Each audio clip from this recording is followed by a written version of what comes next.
I've been going through some hard times lately. Lately, I've been having some real serious. And last year has been a huge transition in my life, where on a personal note, I had a divorce, and it was rough. And at the same time, I have some issues with my kids, and I'm like, damn, what the hell am I gonna do here? And because my freaking job, man, they first of all, I told them, I said, look, I'm going through a lot of stuff here. I don't know if I can do this. And it's a great job. I work for an organization that one of the main one of the big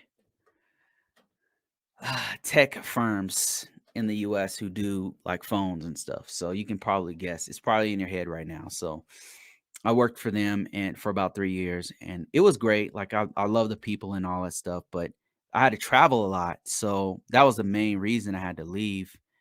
And I just had major issues. I had my wife freaking divorced me. My kids are I'm a single father right now, you know. I'm like, damn, what am I gonna do? My job actually offered for me to be gone for 2 months. What kind of job offers for you to leave for 2 months? They offered for me to leave for 2 months.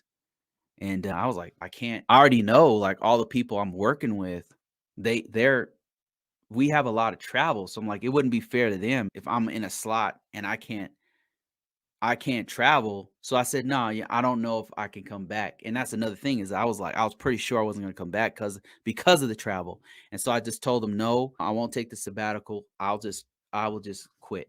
I quit, and I've been off for the last 4 months. I have been off for the last 4 months, and I went to another country to hang out for 1 month. Crazy. And I've been able to do all of that because I work in cybersecurity. I've been saving.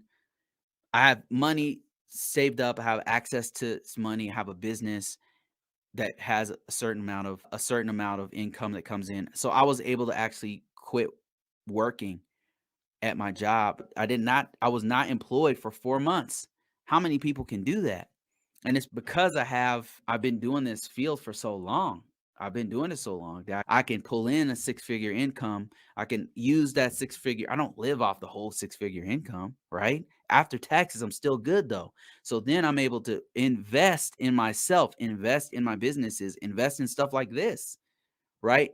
And so all of that stuff made it so my life's still good. And because of I have a great relationship with my ex. It's fine, but I'm still doing great. I don't That's one less thing I have to worry about. You know what I mean? Somebody says, sorry to hear about those personal challenges. Good to see that you're moving forward. Yeah, what else can I do? But I know that this is really hard for somebody who might not have the income to do something like this. My income streams are so solid that I'm doing all right. You know what I mean? Now, granted, I've been off for 4 months and now it's time for me to go back to work. I can't do this for any much longer. Like I'm done. I have to go back to work for sure. Like I don't have it like that. I'm not a multimillionaire or anything, but I'm doing okay. I don't have to stress about money, but I remember that what that stress feels like. And so that's why I put out stuff like this. And that's why I'm actually writing another book on how to get into cybersecurity, because that's what I know. So I'm going to help other people to actually do this kind of stuff. And that's where I've moved my focus